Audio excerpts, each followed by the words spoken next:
पार्थयेत ओम शुक्ला ब्रह्मविचारसार परमा मध्य जगत्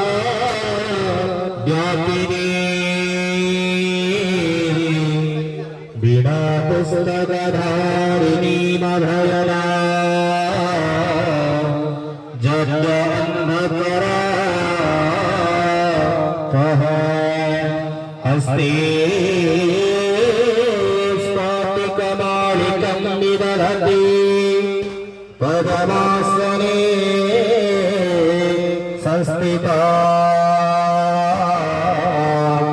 वन्दे तं परमेश्वरी भगवती विद्याप्रदा शरणा